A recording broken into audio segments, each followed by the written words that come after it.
and welcome to News at 10 on Rajya Sabha television. Ram Nath Kovind is all set to take oath as India's 14th president. Outgoing President Pranab Mukherjee and President-elect will arrive in the Central Hall of Parliament in a ceremonial procession where Kovind will be administered oath by the Chief Justice of India. That is our top focus through the day today on Rajya Sabha television. Let us start with the headlines.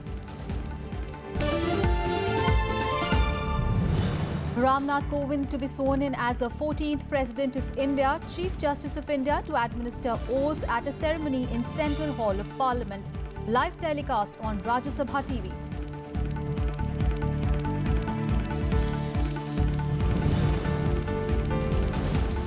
Soul of India lies in its pluralism and tolerance, says Pranab Mukherjee in his farewell address as President appeals to free public discourse from violence.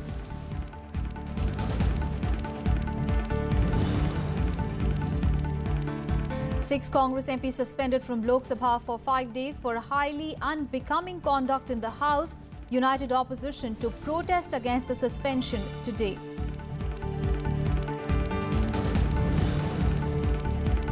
Seven people, including son-in-law of Kashmir's separatist leader Syed Ali Shah Gilani, arrested by NIA over probe into terror funding to be produced in Delhi court.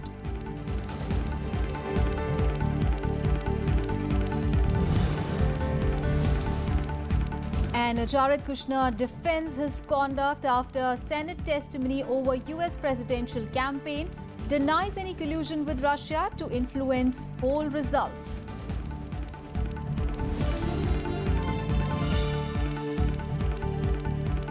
Day's biggest story, Ram Nath Kovind will be sworn in as the 14th President of India today. He will be sworn in by the Chief Justice of India, J.S. Kehar, at a ceremony to be held in the Central Hall of Parliament. The ceremony will be attended by the Vice President, who is also the Chairman of Rajya Sabha, Prime Minister Narendra Modi, members of Council of Ministers, Governors, Chief Ministers, heads of diplomatic missions, members of Parliament and principal civil and military officers of the Government of India. The Chief Ministers of West Bengal, Bihar, Telangana and Jharkhand will be attending the ceremony. Ram Nath Kovind had defeated Meera Kumar in the presidential polls that were held on 17th of July to become the next President of India.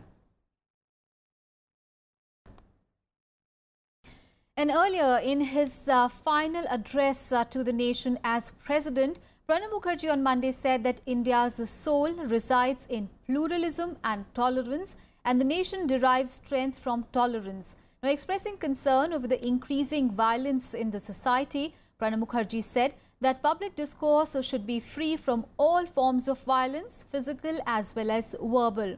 Now, thanking the citizens for their trust and confidence in him, he underscored the importance of creating an inclusive society, saying that financial inclusion is at the core of an equitable society. Mukherjee demitted office on Monday after completing 5 years as the constitutional head of the state. He took office on 25th of July 2012. We must free our public discourse from all forms of violence, physical as well as verbal. Only a non-violent society can ensure the participation of all sections of the people, especially the marginalized and the dispossessed, in the democratic process. Power of non-violence has to be resurrected to build a compassionate and caring society. As I had said on assuming the office of the President, education is the alchemy that can take India to its next golden age. A reordering of society is possible through the transformative power of education. For that, we have to upgrade our higher institutions of learning to world-class levels. Our education system must accept disruption as a norm and prepare our students to manage and build upon the disruptions.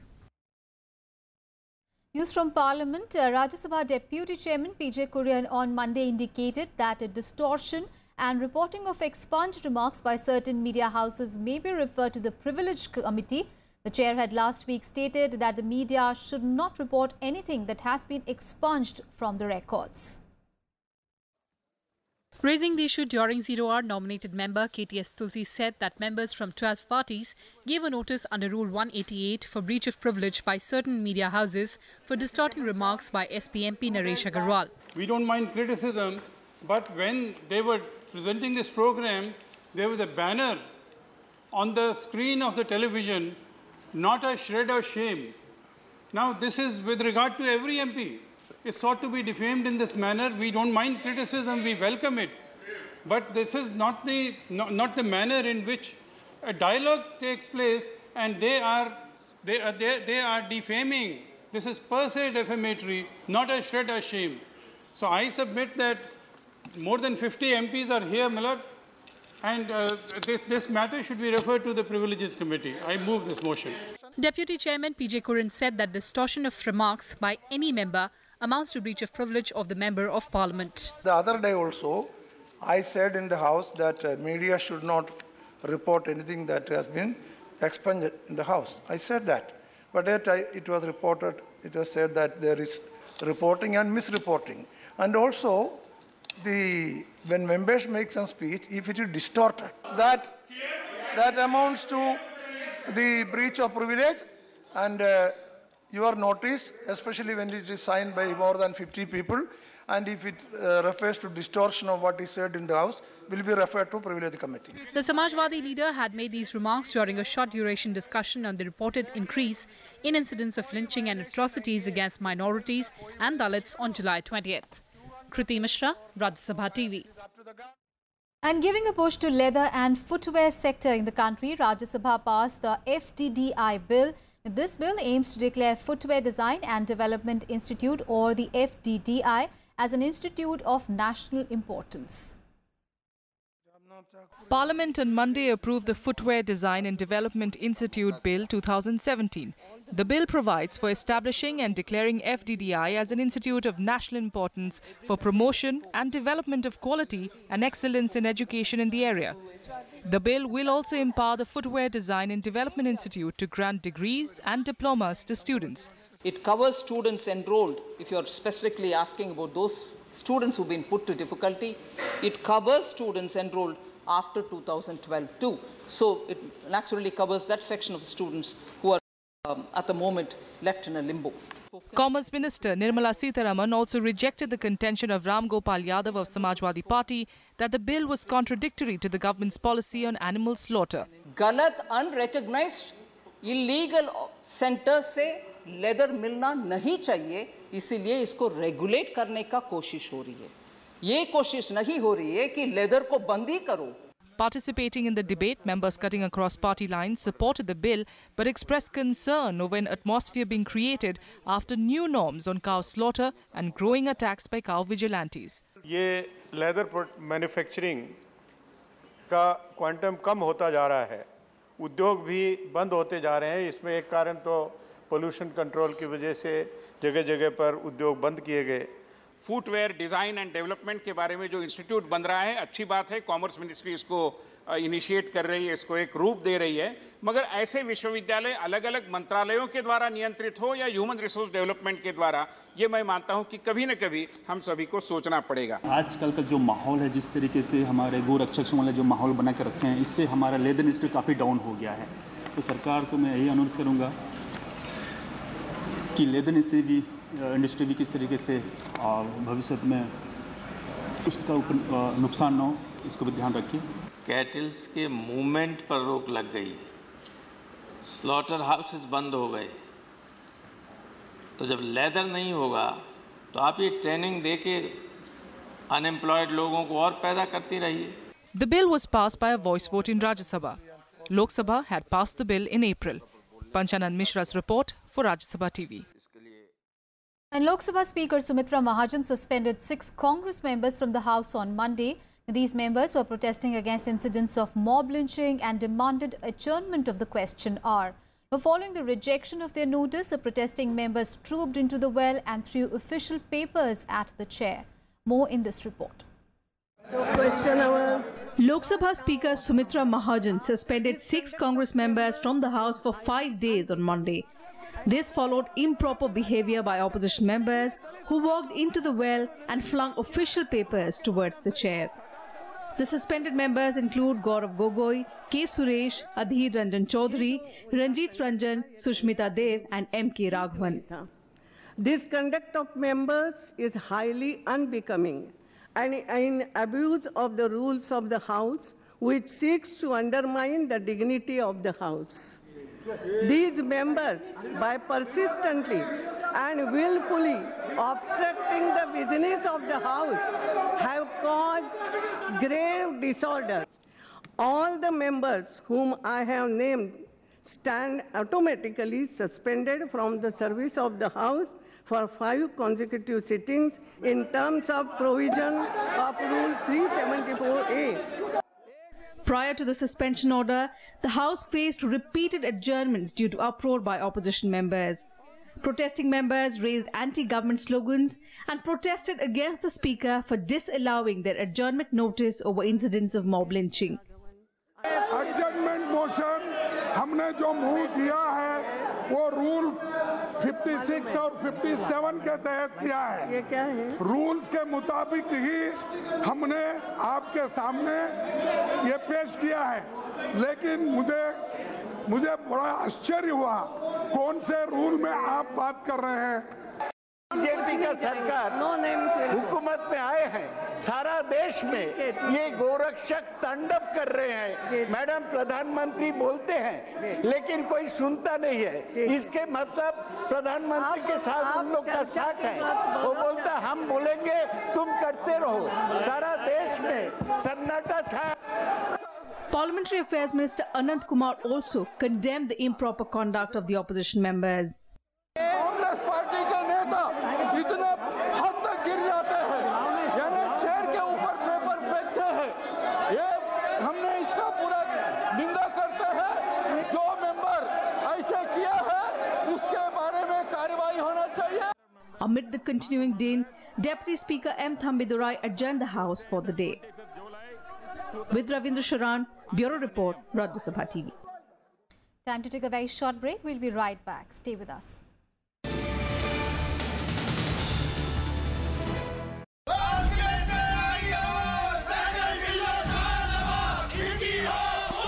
जानजुआ Rajput घराने से हूँ और मेरे खानदान की रगों में हमेशा ही फौजी खून रहा है। उस वक्त मैं हिंदुस्तान को एक अंग्रेज की नजर से देखता था। अंग्रेजों का नमक खाया हमने, उसे खारिज कर दूं मैं? लेकिन जब नजर साफ हुई तो मेरी समझ में आ गया, आजादी के लिए लड़ने वाली अगर कोई फौज है तो उसका नाम है आजाद हिंद फौज। नमस्ते, मुझे बहुत ज़्यादा खुशी हो रही है ये देखकर कि आपका रिस्पांस बहुत अच्छा रहा है ट्रेलर के लिए, और आप सबको बहुत बहुत शुक्रिया कि आपने इतनी शुभकामनाएं भेजी हैं।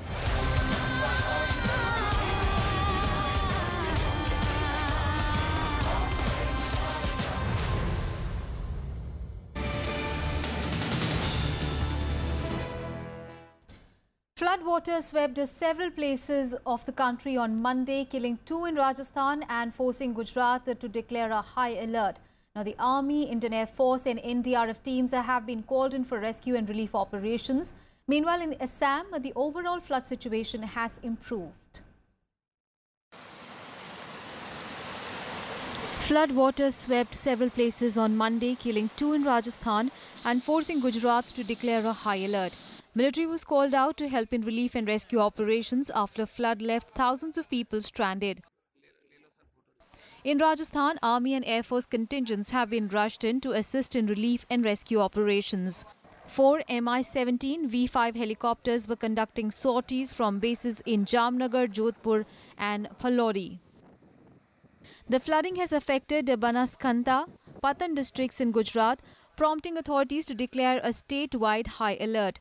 The Army, Indian Air Force and NDRF teams have been called in for rescue and relief operations. About 2,200 people have been shifted to safer places and over 460 others rescued. Chief Minister Vijay Rupani reviewed the situation with the top officials. West Bengal Chief Minister Mamata Banerjee said there was no flood-like situation in the state, which was being lashed by heavy rains, although some low-lying areas in few districts were inundated. Mamata Banerjee held a meeting with senior officials to monitor the situation. Odisha Chief Minister Naveen Patnaik asked the administration to evacuate people from low-lying areas of Keonjhar, Bhadrak and Jajpur districts due to incessant rains in the region. The Chief Minister also directed the administration to keep at least 60 multi-purpose shelters ready to house the people likely to be evacuated. खेती बाड़ी के लिए बारिश बहुत ज़रूरी है, लेकिन आम आदमी को परेशानी तो होती है। देखिए बारिश में कितना लोग सड़कें जाम होती हैं, ट्रैफिक जाम होता है। The overall flood situation in Assam improved considerably, with rivers Brahmaputra, Barak and their tributaries showing a receding trend. Uttar Pradesh too experienced rainfall at several places. Rainfall was also received in the national capital and Himachal Pradesh. Bureau Report, Rajya Sabha TV. On to some other news. National Security Advisor Ajit Doval will travel to China this week to attend the annual BRICS National Security Advisors Summit. Doval, who will be in Beijing on 27th and 28th of July, will be the fourth Indian government representative to engage with China since the tri-junction dispute broke out at the India-China-Bhutan border in June last month. Meanwhile, ahead of Doval's visit, Chinese Foreign Ministry said that meaningful dialogue on the ongoing Dokla standoff was unlikely until India fulfilled the precondition of withdrawing its troops from the area. 我们强烈要求另方立即将越界的边防人员撤回边界线的印方一侧，这是我们解决事态的前提和基础。边境地区的和平安宁事关地区的和平稳定。 News from Jammu and Kashmir now, where the police arrested 20 people in connection with the mob lynching of a Deputy Superintendent of Police, Mohammad Ayub Pandit. Now, Pandit was the part of the security grid deployed for devotees who were attending the night-long prayers before Eid at Jama Masjid, and he was lynched outside the mosque in Srinagar's Nohata area on 22nd of June. Inspector General of Police Munir Khan said that a militant involved in the Pandit's killing was shot dead in an encounter this month. We arrested 3 main accused persons who were involved in this gruesome act, and after talking to them, after their custodial questioning, they led us to other accused persons who were involved. Meanwhile, the NIA also arrested 7 people, including the son-in-law of separatist leader Syed Ali Shah Gilani, in connection with the probe into subversive activities in the Kashmir Valley. It also arrested 2 of Gilani's close aides and the spokesperson of Hurriyat Conference led by Mirwais Umer Farooq. The National Investigation Agency also named terrorist Hafiz Saeed as an accused in the funding of terror probe. हम ये नहीं कहेंगे कि और भी कोई नाम है या नहीं है। हम इतना अवश्य कहेंगे कि जो जांच एजेंसी काम कर रही है वो देश के हित में काम कर रही है। हमें यहाँ से आतंक समाप्त करना है, अलगाववादियों को अपनी जगह दिखानी है, देश को हमें अखंड रखना है, देश की रक्षा करनी है और कश्मीर की जनता को सुरक्षा देनी है। इसलिए हमें कार्रवाई करने के लिए जो एजेंसी को काम दिया है, एनआईए काम कर रही है, वो करती रहेगी, उन्हें को रोकेगा नहीं। And we have given a clear-cut message that nobody shall be allowed to there's a sport, either sport or create such situation where separatism and terrorism is spread in Jammu and Kashmir. What about those real leaders in Jammu and Kashmir who are creating a row against army, who are creating a mutiny against the governance of India? What about them?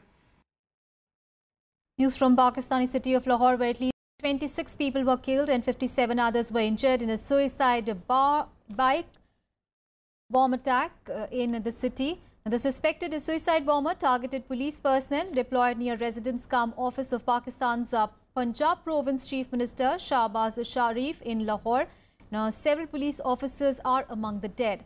The Chief Minister, who is also the brother of Prime Minister Nawaz Sharif, was in a meeting at his model town office when the blast took place. The windows were blown out in nearby buildings by the force of the blast. The Pakistani Taliban said that it was behind the explosion. Now, rescue teams shifted the injured to the hospital. Emergency was declared in the city hospitals. The condition of several injured is stated to be critical. Now, Prime Minister Nawaz Sharif strongly condemned the blast and directed his officials to provide best possible medical treatment for the injured. Unfortunate accident हुआ है जी यहाँ पे, फिर उसको road के ऊपर और civilians को टारगेट किया गया है। अपरेंटली हमारी इनिशियल फाइंडिंग ये है कि सुसाइड बॉम्बर था जिसने एक मोटरसाइकिल को यूज़ किया। And Donald Trump's son-in-law and his senior advisor Jared Kushner has denied colluding with Russia during the 2016 election, saying that he had no improper contacts with the Russian officials. Giving evidence to a Senate panel which is investigating, Kushner said that all of his actions were proper and occurred in the normal course of events of the campaign. Now, giving a detailed explanation, Kushner in an 11-page statement said that the documents that he had provided to the committee shows that he had perhaps 4 contacts with the Russian representatives, none of which were impactful in any way to the election. Kushner's appearance had been highly anticipated because until Monday, he had not personally responded to questions about his conversations with Russians. The record and documents I have voluntarily provided will show that all of my actions were proper and occurred in the normal course of events of a very unique campaign. Let me be very clear. I did not collude with Russia, nor do I know of anyone else in the campaign who did so. I had no improper contacts. I have not relied on Russian funds for my businesses. And I have been fully transparent in providing all requested information. Let's get you some more news from across the globe in World Wrap. Israel is removing metal detectors from a holy site in Jerusalem and will use less obtrusive surveillance instead. Prime Minister Benjamin Netanyahu's security cabinet voted for the move on Tuesday. Israel had installed metal detectors at the entry points to the Al-Aqsa Mosque in Jerusalem after 2 police officers were fatally shot, but the move triggered bloodiest clashes between Israelis and Palestinians in years. China's People's Liberation Army, or the PLA, will hold war games on its 90th anniversary next week. Media reports say that the Chinese President Xi Jinping has ordered war games instead of the usual military parade to showcase its military's might. Xi is expected to attend the drills in full battle uniform. The planned war games coincide with over a month-long standoff between Chinese and Indian troops in Dokla area in the Sikkim sector. The US military is preparing to conduct another test of a missile intercept system in Alaska, the Pentagon said, and this comes amid tensions with North Korea over its ballistic missile program. Pentagon said that a routine test of the THAAD system had been scheduled to go ahead soon. The test could occur as soon as Saturday. The THAAD is designed to intercept and destroy short, medium and intermediate range ballistic missiles during their final phase of flight. 2 Chinese jets intercepted a US Navy surveillance plane over the East China Sea on the weekend. US officials said that one Chinese J-10 jet came within about 300 meters of the American aircraft, causing the American aircraft to change direction. The Pentagon said that the encounter between the aircraft was unsafe. China is deeply suspicious of any US military activity around its coastline. At least 8 people are dead and 15 wounded after female suicide bombers attacked 2 displaced persons camps in northeastern Nigeria's main city. It was the first major attack on a displaced persons camp in Maiduguri, the birthplace of the Boko Haram extremist insurgency. The Nigeria-based extremist group Boko Haram often targets the city with suicide bombers and increasingly has been using female ones. And now a look at some news from the world of sports in Sports Beat. Indian skipper Mithali Raj was chosen as the captain of the ICC Women's World Cup 2017 team by the International Cricket Council on Monday. The 34-year-old was selected as captain after she led India to the final of the World Cup, where they lost to host England by 9 runs. Besides Mithali, Harmanpreet Kaur and Deepti Sharma were included in the ICC's team. The others in the team include 4 players from England, 3 from South Africa and 1 from Australia. Indian weightlifter Konsam Urmila Devi bagged a gold medal in the 44-kilogram weight category at the Asian Youth and Junior Weightlifting Championships in Kathmandu. The weightlifter from Manipur lifted 56 kilograms in snatch and 70 kilograms in clean and jerk for a total effort of 126 kilograms to finish on the top of the podium. And West Ham completed signing of striker Javier Hernandez from German club Bayer Leverkusen for a fee of £16 million. The former Manchester United forward and Mexico's highest goal scorer has signed a 3-year contract with the club. Hernandez netted 39 times in 76 matches for the Bundesliga club. And renowned Indian scientist and Padma Vibhushan Professor Yashpal passed away on Monday at his residence in Noida in Uttar Pradesh. He was 90. While the cause of his death was not immediately known, he had reportedly recovered from cancer a few years ago. A scientist of international repute, Pal was awarded the Padma Bhushan in 1976 and India's second highest civilian honour, the Padma Vibhushan, in 2013. In his illustrious career, Pal made a significant contribution in the field of science and to the study of cosmic rays, high-energy physics, astrophysics and development, among others. Pal completed his PhD in 1958 from Massachusetts Institute of Technology, where he specialized in high-energy physics, astrophysics, communication, science policy and space technology. He also served as the president of the Indian Physics Association, among several other key positions. That's it in this edition of news. Thanks for watching. Coming up ahead is Parliament news in both English and Hindi.